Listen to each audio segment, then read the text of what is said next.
ನಿಮ್ಮ favourite serials ಈಗ ಟಿವಿಗಿಂತ ಮುಂಚೆ ಸನ್ ನೆಕ್ಸ್ಟ್ ಆಪ್ ನಲ್ಲಿ ಜಾಲಿಯಾಗಿ ಎಲ್ಲರಿಗಿಂತ ಮುಂಚೆ ನೋಡಿ. ಈಗಲೇ ಸನ್ ನೆಕ್ಸ್ಟ್ ಆಪ್ ಡೌನ್ಲೋಡ್ ಮಾಡಿ ಮತ್ತು ಸಬ್ಸ್ಕ್ರೈಬ್ ಮಾಡ್ಕೊಳ್ಳಿ. ನಿನಗೆ ಧ್ರುವ ಎಷ್ಟು ಇಂಪಾರ್ಟೆಂಟು ನನಗೂ ಅಷ್ಟೇ ಇಂಪಾರ್ಟೆಂಟ್. ನಿನಗೆ ಹೇಳಿದ್ರೆ ನಿಂಗೆ ಅರ್ಥನೇ ಆಗ್ತಿಲ್ಲ. ಸರ್, ಧ್ರುವನ್ ಕಿಡ್ನಾಪ್ ಮಾಡಿದವ್ರ ಮನೆ ಇಲ್ಲೇ ಇದೆಯಲ್ಲ ಸರ್. ಬನ್ನಿ ಸರ್, ಹೋಗೋನು ಹಿಡಿಯೋಣ ಸರ್. ಬನ್ನಿ ಸರ್. ಒಂದು ನಿಮಿಷ, ಮೈನಾ ಏನೋ ಬುದ್ಧಿ ಇಲ್ದಂಗೆ ಮಾತಾಡ್ತಿದ್ದಾಳೆ. ನಿನಗೂ ಬುದ್ಧಿ ಇಲ್ವಾ? ಸರ್, ಧ್ರುವರ್ನ ಕಿಡ್ನಾಪ್ ಮಾಡಿದ್ರಲ್ವಾ, ನಾನು ಆ ಗಾಡಿ ಹಿಂದೆನೆ ಹೋದೆ. ನನ್ಗಾಗ್ ನೆನ್ಪಾಗ್ಲಿಲ್ಲ ಸರ್, ಈಗ ನೆನ್ಪಾಗ್ತೈತೆ. ಆ ಗಾಡಿ ನಂಬರ್ನ ನಾನು ನೋಡಿದೀನಿ ಸರ್. ನಮ್ಗೆ ಬರ್ತಿಲ್ವಾ? ನನ್ನ ನಂಬಿ ಸರ್. ಅಲ್ಲ ಮೈನಾ, ನಾನಿನ್ನ ನಂಬ್ತೀನಿ, ನೋ ಡೌಟ್ ಅಬೌಟ್ ಇಟ್. ಆದ್ರೆ ಪೊಲೀಸ್ ಇದನ್ನ ನಂಬೇಕಲ್ವಾ? ಬಿಕಾಸ್ ಅವ್ರ ಎವಿಡೆನ್ಸ್ ಕೇಳ್ತಾರೆ. ನಾವು ನೀನ್ ಹೇಳ್ತಿರೋ ಗಾಡಿ ಒಂದು, ಆ ಗಾಡಿ ಬೇರೆ ಆದ್ರೆ ಅವರು ಮಾನಹಾನಿ ಕೇಸ್ ಹಾಕಿದ್ರೆ ಅದೆಲ್ಲ ಯಾಕೆಂದು ನಾನು ಹೇಳ್ತಿದ್ದೀನಿ. ಸರ್, ಅವ್ರು ಕೇಸ್ ಹಾಕ್ತಾರಾ? ನನ್ ಮೇಲೆ ಹಾಕ್ತಾರಾ? ಹಾಕ್ಲಿ ಬಿಡಿ. ಧ್ರುವರ್ಗೋಸ್ಕರ ನಾನು ಜೈಲಿಗೆ ಬೇಕಾದ್ರೆ ಹೋಗ್ತೀನಿ. ಮೈನಾ, ನೀನ್ ಹುಚ್ಚಿ ತರ ಮಾತಾಡ್ಬೇಡ. ನೀನ್ ಸ್ವಲ್ಪ ಸಮಾಧಾನ ಮಾಡ್ಕೊ. ಹೇಗ್ ಸರ್ ಸಮಾಧಾನ ಮಾಡ್ಕೊಳ್ಳೋದು? ಧ್ರುವ ಅವ್ರು ಎಲ್ಲಿದ್ದಾರೆ, ಹೇಗಿದ್ದಾರೆ, ಏನ್ ಮಾಡ್ತಿದ್ದಾರೆ ಒಂದು ಗೊತ್ತಾಯ್ತಿಲ್ಲ. ಭಯ ಆಗ್ತಿದೆ ಸರ್. ಸರ್, ಆ ಪೊಲೀಸ್ ಅವ್ರು ನಿಮಗೆ ಗೊತ್ತಿರೋರಲ್ವಾ ಸರ್? ಖಂಡಿತ ಅವ್ರು ಹೆಲ್ಪ್ ಮಾಡ್ತಾರೆ. ಬನ್ನಿ ಸರ್, ಹೋಗೋಣ. ಅದೆಲ್ಲ ಬೇಡ. ಐ ಮೀನ್, ನೀವೇ ಹೇಳಿದ್ರಲ್ಲ ಇದ್ರಲ್ಲಿ ಯಾರಾದ್ರೂ ದೊಡ್ಡವ್ರು ಇನ್ವಾಲ್ವ್ ಆಗಿರ್ತಾರಂತ. ಇನ್ ಕೇಸ್ ಹಾಗಾದ್ರೆ ಅವ್ರಿಗೆ ಪೊಲೀಸ್ ಲಿಂಕು ಇರುತ್ತೆ. ಆಮೇಲೆ ನಮಗ್ ಪ್ರಾಬ್ಲಮ್ ಆಗುತ್ತೆ. ಅದಕ್ಕೆ ನಾನು ಕಮಿಷನರ್ ಹತ್ರ ಮಾತಾಡಿ ಎಲ್ಲ ಸಾಲ್ವ್ ಮಾಡ್ತೀನಿ. ನೀವು ಸ್ವಲ್ಪ ರಿಲ್ಯಾಕ್ಸ್ ಆಗಿರಿ. ಮತ್ತೆ ಬನ್ನಿ ಹೋಗೋಣ. ಸರ್, ಬನ್ನಿ ಸರ್, ಒಂದ್ಸಲಿ ಆ ಮನೆ ಒಳಗಡೆ ಹೋಗೋಣ. ಯಾಕೆ ನಿಮ್ಮಿಬ್ರಿಗೆ ನಾನು ಹೇಳ್ತಿರೋದು ಅರ್ಥ ಆಗ್ತಿಲ್ಲ? ನೋಡಿ, ಎವಿಡೆನ್ಸ್ ಇಲ್ಲದೆ ನಾವು ಹಾಗೆ ಮಾಡಕ್ಕಾಗಲ್ಲ. ಅವ್ರ ಮಾನಹಾನಿ ಕೇಸ್ ಹಾಕೋದಕ್ಕೂ ಚಾನ್ಸ್ ಇದೆ. ಈಗೇನ್ ಮಾಡು ಅಂತೀರಾ? ನೀನ್ ಫಸ್ಟ್ ಆರಾಮಾಗಿರು. ನೀನ್ ಹೀಗೆ ಅಪ್ಸೆಟ್ ಆದ್ರೆ ನಿನ್ ಹೆಲ್ತ್ ಹಾಳಾಗುತ್ತೆ. ಆನಂದ್, ನೀನು ಗಾರ್ಮೆಂಟ್ಸ್ಗೆ ಹೋಗು. ನಾನು ಮೈನನ್ನ ಹಾಸ್ಟೆಲ್ಗೆ ಡ್ರಾಪ್ ಮಾಡಿ ಕಮಿಷನರ್ ಹತ್ರ ಮಾತಾಡ್ಕೊಂಡು ಬರ್ತೀನಿ. ನಾನು ಎಲ್ಲಿಗೂ ಬರಲ್ಲ ಸರ್. ಮೈನಾ ನೋಡು, ಧ್ರುವಂಗೆ ಏನೂ ಆಗಲ್ಲ.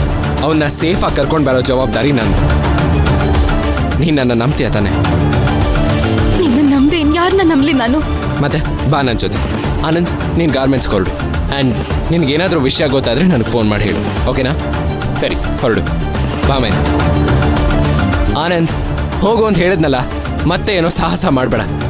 ನಡಿ ಮೈನಾ, ಬಾ. ಬರ್ತೀನಿ ಆನಂದಣ್ಣ. ಹೊರಡು.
ಬಾಲರಾಜ್ ಮೇಡಮ್, ಏನೇ ಇದ್ರೂ ನಾಳೆ ಬಂದು ಮಾತಾಡ್ಬೋದಿತ್ತು ತಾನೆ? ಇವಾಗ ಇಷ್ಟೊತ್ತಲ್ಲಿ ಡಿಸ್ಟರ್ಬ್ ಮಾಡ್ಕೊಂಡು ಇಲ್ಲಿ ಕರೆಯೋ ಅವಶ್ಯಕತೆ ಆದ್ರೂ ಏನಿತ್ತು? ನೀವು ಹಳೆ ನರ್ತನ ಮೇಡಮ್ ಆಗಿದ್ದಿದ್ರೆ ಆಫೀಸಲ್ಲೇ ಮಾತಾಡ್ಬೋದಿತ್ತು ಮೇಡಮ್. ಆದ್ರೆ ಈಗ ನೀವು ಹೊಸ ನರ್ತನ ಮೇಡಮ್, ತುಂಬಾ ಬದಲಾಗ್ಬಿಟ್ಟಿದ್ದೀರಾ. ಏನಿದು ಮಾತಿನ ವರ್ಷನೇ ಬದಲಾಗಿದೆ? ನಾನೇನ್ ಚೇಂಜ್ ಆದೆ? ಏನ್ ಚೇಂಜ್ ಆಗಿದ್ದೀರಾ ಮೇಡಮ್? ಮೇಡಮ್, ನಿಮ್ಗೂ ಮೈನಾಗೂ ಮಧ್ಯೆ ಏನೋ ಒಂದು ನಡೆದಿದೆ. ಅದಕ್ಕೆ ನೀವು ಇಂಥ ಒಂದು ದೊಡ್ಡ ಅವಕಾಶ ಬಂದ್ರು ಅದನ್ನ ಬಳಸ್ಕೊಳ್ದೆ ಅವಳನ್ನ ಬಚಾವ್ ಮಾಡಕ್ ನೋಡ್ತಾ ಇದ್ದೀರಾ. ಮೇಡಮ್, ಏನಾಗಿದೆ ಅಂತ ದಯವಿಟ್ಟು ಹೇಳಿ ಮೇಡಮ್, ಪ್ಲೀಸ್. ಬಾಲರಾಜ್, ನೀವ್ ಅನ್ಕೊಂಡಿರೋ ತರ ಏನೂ ಇಲ್ಲ. ಒಂದ್ ಹೆಣ್ಣಿಗೆ ಅವಮಾನ ಆಗ್ಬಾರ್ದು ಅಂತ ನಾನು ಈ ತರ ನಡ್ಕೋತಿದ್ದೀನಿ ಅಷ್ಟೇ.